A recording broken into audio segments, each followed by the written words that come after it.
Buenos días. Feliz Día de la Madre. Qué bueno. Yo sé una oración en español, así que así esté afuera, adentro o nos esté viendo por internet. Este es el día que celebramos el Día de la Madre. Vamos a darle un aplauso muy caluroso. Este niño que está en sexto grado, entonces me tengo que cuidar con él porque me puede quitar el trabajo. Pero realmente hoy celebramos un día muy especial y sé que lo celebramos todos los años, pero la maternidad realmente es algo que hay que mencionar, no solo en el Día de la Madre, sino todos los días prácticamente del año. Y le damos las gracias a todas las mamás que están aquí. Es un día con una variedad de emociones. A quienes dieron a luz este año a su primer hijo, lo celebramos con ustedes. Para quienes perdieron un hijo este año, lloramos con ustedes. A los que están en las trincheras con los pequeños todos los días y llevan la insignia de las manchas de comida, les agradecemos. Para aquellos que sufrieron pérdidas de aborto espontáneo, adopciones fallidas o fugas, lloramos con ustedes. Para aquellas que recorren el duro camino de la infertilidad, plagado de pinchazos, lágrimas y desilusión, también estamos con usted. Aquellas que son madres adoptivas, aquellas que tienen relaciones cálidas y cercanas con sus hijos, aquellos que tienen desilusión, angustia y distanciamiento con sus hijos, para aquellas que perdieron sus madres este año, también nos afligimos con ustedes. Aquellos que sufrieron abuso a manos de su propia madre, oramos por ustedes. Aquellas que sobrevivieron a las pruebas de manejo, las pruebas médicas y a la prueba general de la maternidad, somos mejores por tenerlos entre nosotros. Aquellas que han abortado niños, recordando a ese niño ya usted en este día, con nuestros brazos alrededor de usted. Para aquellas que son solteras y anhelan casarse y ser madres de sus propios hijos, lamentamos que la vida aún no haya resultado de la manera que anhelan. Aquellas que son madrastras, caminamos con ustedes. Aquellas que imaginaron prodigar amor a sus nietos, por ese sueño no se cumple, nos afligimos con ustedes. A quienes dieron en adopción, también estamos con ustedes. Hoy celebramos la maternidad, como les dije, pero también queremos celebrar a la mujer. Mujeres que caminaron por algunos valles profundos y porque lo hicieron, sus vidas todavía nos enseñan hoy a todos nosotros. Esta mañana me gustaría que pasáramos unos momentos con una mujer a la que la vida le hace esto un golpe muy injusto. Su nombre es Ruth y como Débora y Ana vivió en Israel durante la época de los jueces. Los 4 capítulos que cuentan la historia de su vida están intercalados entre los libros de Jueces y Primera de Samuel. Ruth es una de las dos únicas mujeres que tiene un libro completo de la Biblia que lleva su nombre y la otra mujer es Esther. La narración de Ruth ha sido llamada el cuento más encantador del Antiguo Testamento. En el verano del 2019 hicimos una serie completa sobre el libro de Ruth llamado El poder de lo pequeño. Recuerdo que entonces conté la historia real de Benjamin Franklin, que vivía en París en representación de las incipientes colonias de los Estados Unidos, mientras tratábamos de derrotar a Gran Bretaña por nuestra independencia. Y no podríamos haberlo logrado sin la ayuda del pueblo francés. Después volveremos a la historia. Vamos a leer en Ruth, en el capítulo 1. Aconteció en los días que gobernaban los jueces que hubo hambre en la tierra y un varón de Belén de Judá fue a morar en los campos de Moab, él y su mujer y 2 hijos suyos. El nombre de aquel varón era Elimelech y el de su mujer Noemí. Y los nombres de sus hijos eran Malón y Kelión, efrateos de Belén de Judá. Llegaron pues a los campos de Moab y se quedaron allí, y murió Elimelech, marido de Noemí, y quedó ella con sus 2 hijos, los cuales tomaron para sí mujeres moabitas. El nombre de ella, de una, era Orfa, y el nombre de la otra, Ruth. Y habitaron allí unos 10 años. Y murieron también los 2, Malón y Kelión, quedando así la mujer desamparada de sus 2 hijos y de su marido. Entonces se levantó con sus nueras y regresó de los campos de Moab, porque oyó en el campo de Moab que Jehová había visitado a su pueblo para darles pan.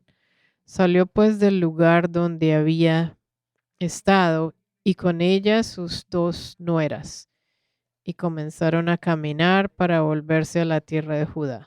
Y Noemí dijo a sus 2 nueras: Andad, volveos cada una de la casa de su madre. Jehová haga con vosotras misericordia como lo habéis hecho con los muertos y conmigo.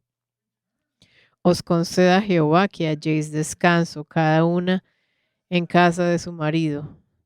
Luego las besó y ellas alzaron su voz y lloraron. Y le dijeron: ciertamente nosotras iremos contigo a tu pueblo. Y Noemí respondió: volveos, hijas mías, ¿para qué habéis de ir conmigo? ¿Tengo yo más hijos en el vientre que puedan ser vuestros maridos? Volveos, hijas mías, e idos, porque yo ya soy vieja para tener marido. Y aunque dijese: esperanza tengo, y esta noche estuviese con marido, y aún diese a luz hijos, ¿habríais vosotras de esperarlos hasta que fuesen grandes? ¿Habíais de quedaros sin casar por amor a ellos? No, hijas mías, qué mayor amargura tengo yo que vosotras, pues la mano de Jehová ha salido contra mí. Y ellas alzaron otra vez su voz y lloraron. Vamos a orar. Padre, quédate con nosotros en este momento y danos tu palabra, Señor. Confiamos en que vas a poner tu mensaje en nuestros corazones, Señor, y que vas a profundizar en las palabras que voy a decir. Te pedimos que nos guíes en el nombre de Jesucristo. Amén.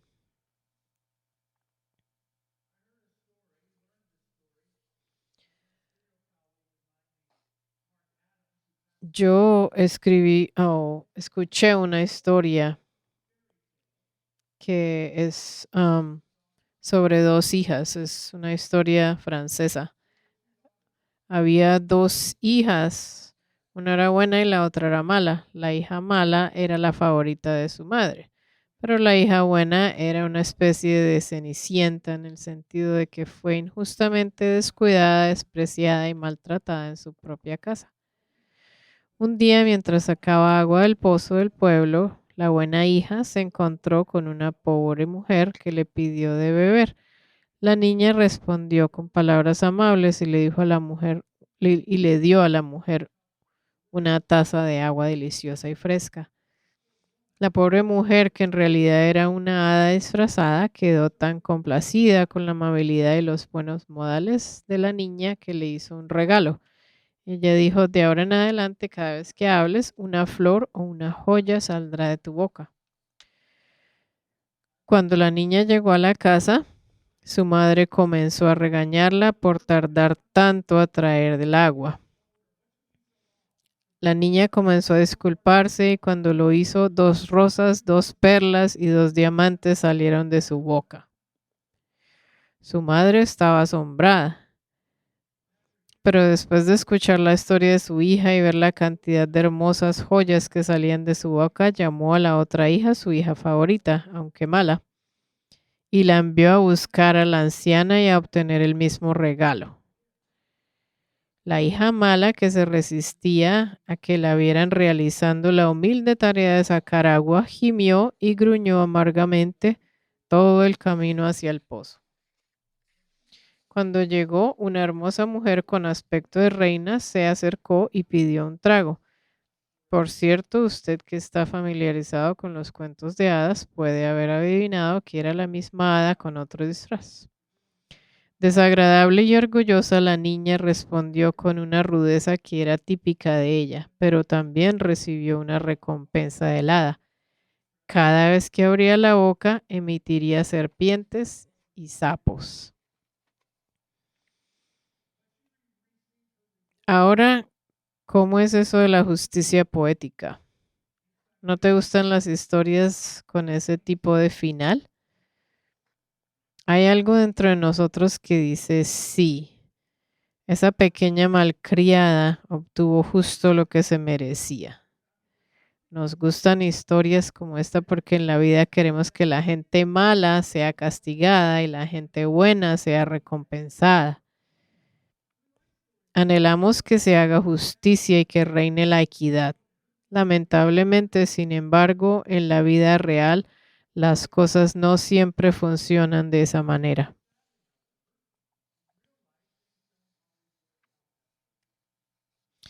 La vida no es un cuento de hadas. En el mundo real, tanto los malos como los buenos sufren. De hecho, a menudo parece que los malvados prosperan mientras que los que hacen el bien son ignorados o incluso perseguidos. A menudo la equidad parece ser bastante rara. El joven esposo de Ruth había muerto. Su suegro y su cuñado también habían muerto. Tal vez hubo alguna fiebre o peste o algún accidente, realmente no lo sabemos, pero todos los hombres de la casa se habían ido ya.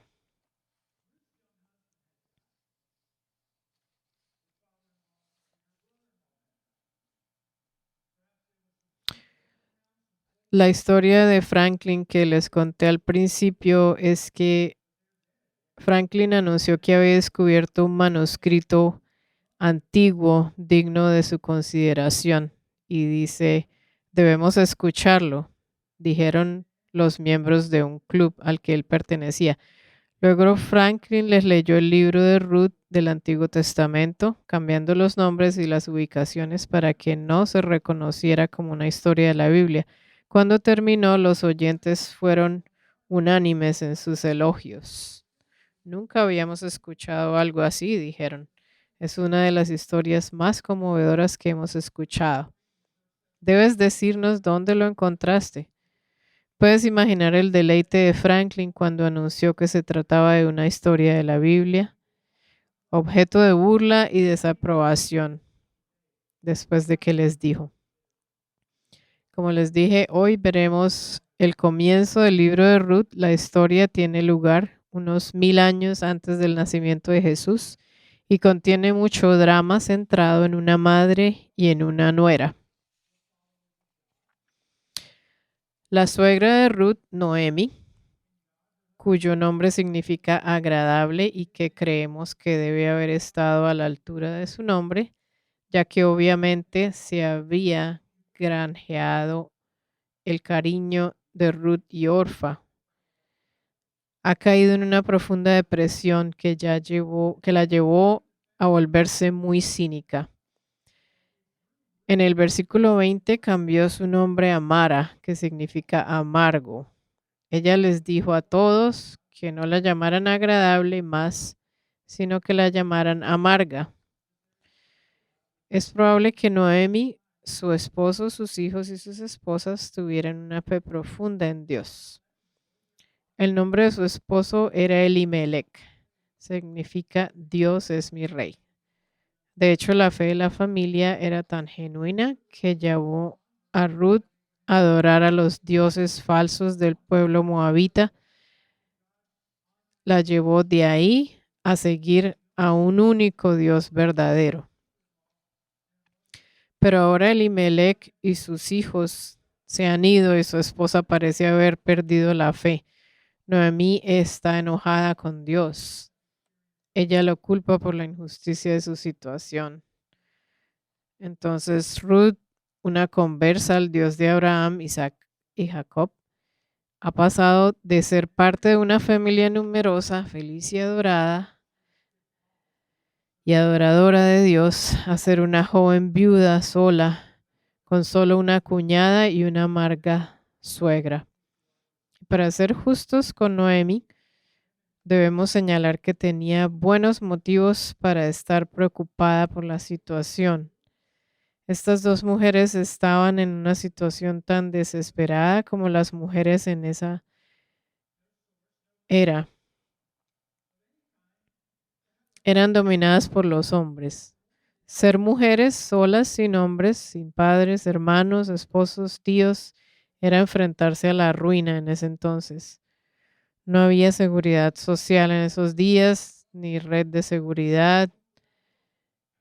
No había futuro realmente para ninguna mujer sin un hombre en su vida. En aquellos días, como aludió Noemi en el versículo 12, una mujer sin un hombre era una mujer sin esperanza. Así que estoy seguro que verás que en este momento de su vida Ruth definitivamente había sido inscrita a la fuerza en la escuela de los golpes duros. Se había topado con la injusticia de la vida. Tenemos varias damas aquí en Low Country que pueden identificarse con estas mujeres. Afortunadamente mucho ha cambiado culturalmente, pero al igual que Ruth y Noemí, de repente se encuentran solteras o abandonadas, sus esposos murieron en los últimos años o están lidiando con el dolor de estar solas. A menudo se siente injusto. La Biblia dice que en el matrimonio el esposo y la esposa se vuelven uno. Y esto no se refiere solo a una unidad física. Hay una unción espiritual que tiene lugar, especialmente en los matrimonios que duran décadas. A medida que pasan los meses, las viudas se preguntan si su vida volverá a ser feliz y plena. Algunas me han dicho que meses después de la muerte de su esposo, pensaban en algo durante el día y se decían a sí mismas, oh, debo contarle eso cuando llegue a casa, pero luego les golpeaba el pensamiento de que él no vendrá a casa esta noche.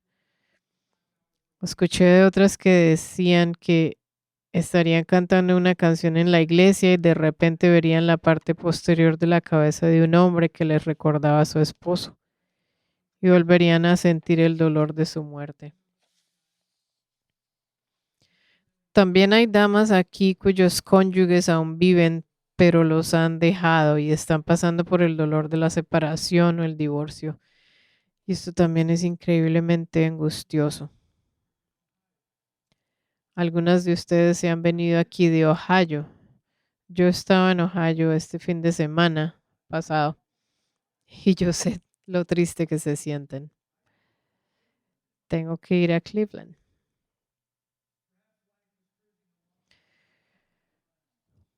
De pronto la vida antes estaba súper bien y ahora no está tan bien como antes lo estaba.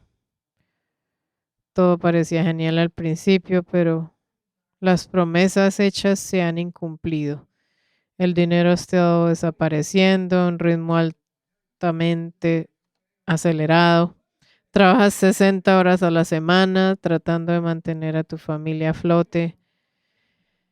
Podría seguir y seguir y seguir mencionando situaciones y todos vamos por situaciones muy difíciles en la vida. Muchos de nosotros estamos pasando por esas situaciones en estos momentos que nos parecen muy injustas, pero quiero retarlo a que de verdad crea en Dios a través de este libro de Ruth. Si no lo ha leído, le recomiendo que lo lea. Si tiene tiempo, que lo lea esta tarde. Es un libro no muy largo que lo va a ayudar a guiar, a guiar en su vida.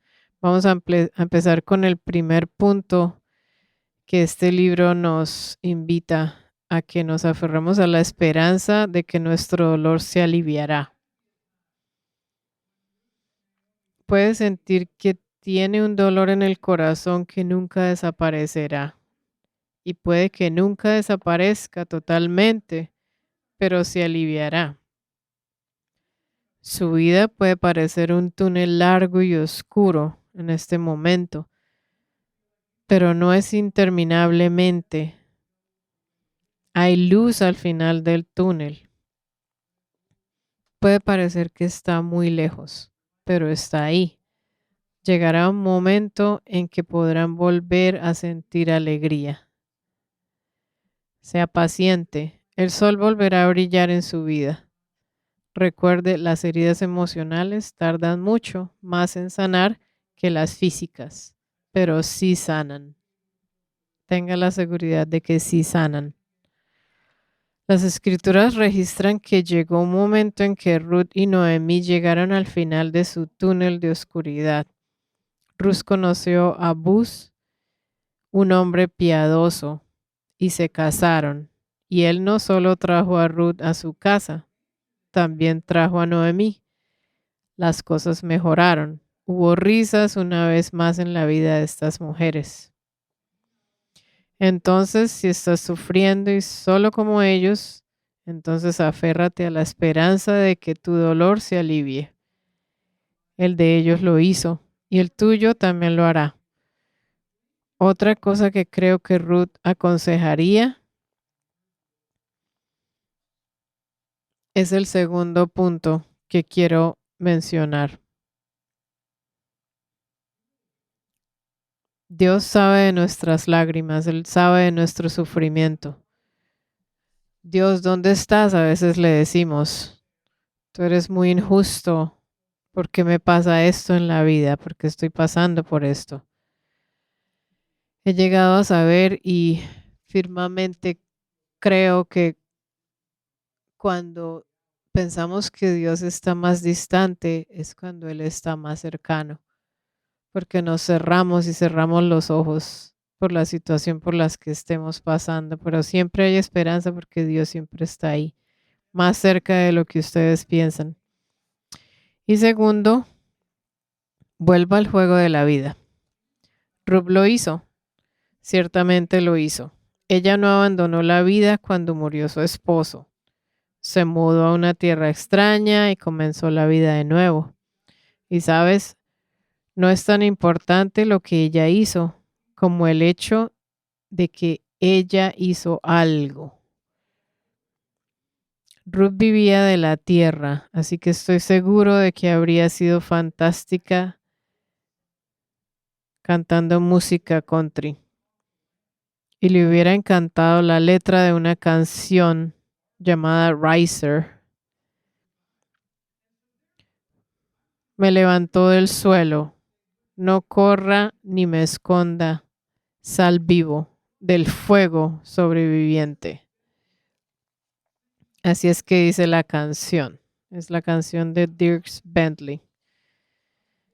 Riser significa levantarse, levantarse de la tierra, porque soy un luchador. Ella se negó a renunciar a la vida.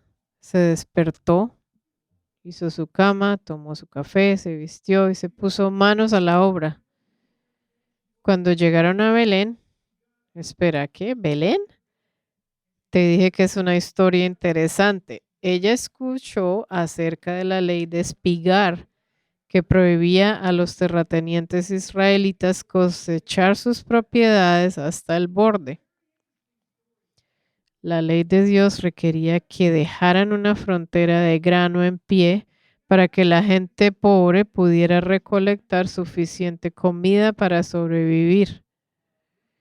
Ruth aprovechó al máximo esta ley y se levantó y se puso a trabajar para buscar comida para ella y Noemí.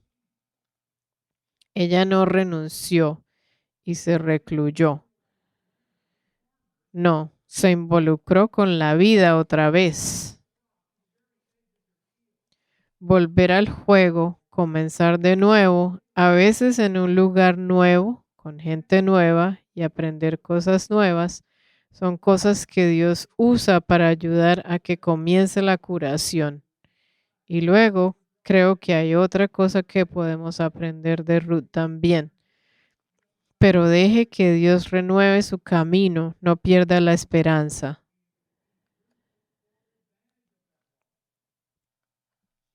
Tome ventaja de las cosas que Dios le está presentando. De pronto son cosas nuevas y usted no las está viendo como Dios le estaba presentando a Ruth. Vuelve a empezar, incluso si es en el mismo lugar. Vuelva a empezar con cosas nuevas, traiga cosas nuevas a su vida y aproveche lo nuevo que le llegue a la vida. Hay otra cosa que podemos aprender. Los malos tiempos pueden no ser tan malos como pensamos. Las malas experiencias de Ruth profundizaron su confianza en Dios. La llevaron a un nuevo esposo y juntos tuvieron un hijo que fue el abuelo del rey David. Sí, eso es correcto. Ruth es la bisabuela del rey David, como les digo. ¿Y quién más está en el linaje directo de Ruth, por lo tanto? Así es, Jesús de Nazaret. Si usted no sabe la respuesta, simplemente diga Jesús en la iglesia. Pero de esto es todo lo que vemos en su legado. Perdemos el punto a veces cuando estamos desilusionados. Pero si nosotros vemos, todo esto llevó a algo tan bueno como es el nacimiento de Cristo. Jeffrey Steele escribió, en las sociedades patriarcales, tener un hijo era una de las únicas formas en que una mujer podía participar en el futuro de su pueblo. Daría a luz y levantaría a los hombres que se convertirían en los futuros líderes de la comunidad. Como madres del linaje del rey David, Ruth y Noemí moldearon e influyeron en el carácter del hombre que gobernaría la nación, dejando así un legado duradero en la historia de su pueblo. No podemos ver un reflejo del carácter de Ruth en el valor, el espíritu audaz y el compromiso con Dios del rey David. Afortunadamente ahora vivimos en un mundo donde las mujeres tienen más vías para influir en sus comunidades más allá de la crianza de sus hijos. Pero Ruth y Noemí no vivían en ese tiempo del mundo. Se vieron obligadas a navegar en una sociedad injusta a través de puras agallas. Honestidad emocional, astucia, asumiendo riesgos y un feroz compromiso mutuo. Creo que incluso Noemí estaría de acuerdo en que lo bueno salió de sus malas experiencias. A menudo las lecciones más valiosas de la vida solo se pueden aprender en medio de tiempos aparentemente injustos y difíciles. El doctor Richard Seltzer escribió un libro llamado Mortal Lessons, Lecciones Mortales, sobre sus experiencias como cirujano. Él escribe: estoy de pie junto a la cama donde yace una mujer joven, su rostro posoperatorio, su boca torcida por la parálisis, una ramita diminuta del nervio facial, el de los músculos de su boca ha sido cortada. Será así a partir de ahora. El cirujano había seguido con religioso fervor la curva de su carne. Te lo prometo. Sin embargo, para extirpar el tumor de su mejilla tuvo que cortar el pequeño nervio. Su joven esposo está en la habitación. Él está de pie en el lado opuesto de la cama y juntos parecen morar a la luz de la lámpara de la tarde, aislados de mí en privado. ¿Quiénes son? Me pregunto. Él y esta boca torcida que he hecho, que me miran y se tocan con tanta generosidad y con tanta avidez. ¿Mi boca siempre será así? Ella pregunta. Sí, le digo, lo será. Es porque se cortó el nervio. De repente sé quién es. Lo entiendo. Y bajo la mirada.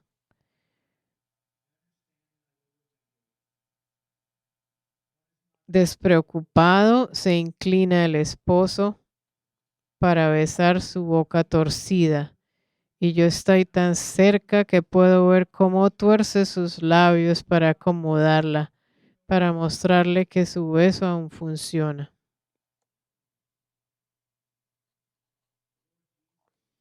El Señor Jesús dejó su trono de gloria y se retorció a sí mismo en semejanza de carne, de pecado, para encontrarnos donde estamos en nuestra debilidad, llevar nuestros pecados en la cruz del Calvario, para redimirnos por toda la eternidad, para estar con nosotros para siempre. Aunque somos débiles cuando la vida parece injusta, Él nos da la esperanza y gracia, y eso es suficiente para hacernos saber que incluso siendo débiles, Él está ahí y Él está rescatándonos en esos momentos de debilidad y Él nunca nos va a abandonar. Y es una buena cosa para recordarle a las mamás en estos momentos, de pronto que están sufriendo, que pasan por situaciones difíciles, no solo a las mamás, a todas las personas que están aquí presentes. Él siempre nos da esperanza y nos da gracia y siempre es suficiente, siempre por la cruz. Gracias, Jesús. Vamos a orar. Padre, te agradecemos, Señor. Gracias porque estuviste ahí en el momento de necesidad, porque estuviste con Ruth y con Noemí.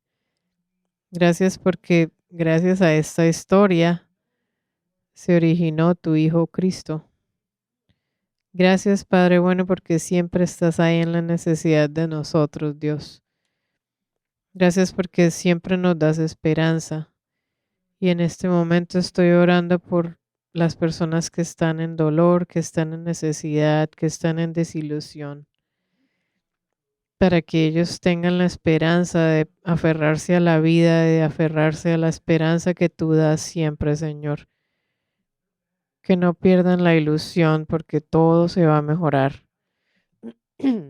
Porque tú tienes el control de todo, Señor. Porque no sabemos qué es lo que vas a traer, pero sabemos que tú tienes el plan para nosotros. Así que ayúdanos a abrir los ojos, Señor, y a saber que estás trabajando en nuestras vidas. Y ayúdanos a convencernos de estas verdades que nos compartes en esta mañana, Señor. Gracias por esta historia de Ruth. Qué historia tan hermosa, Señor. Gracias por permitirnos escucharla y asimilarla para nuestras vidas, Señor. Te oramos y te glorificamos, Señor. En el nombre de Jesús oramos. Amén.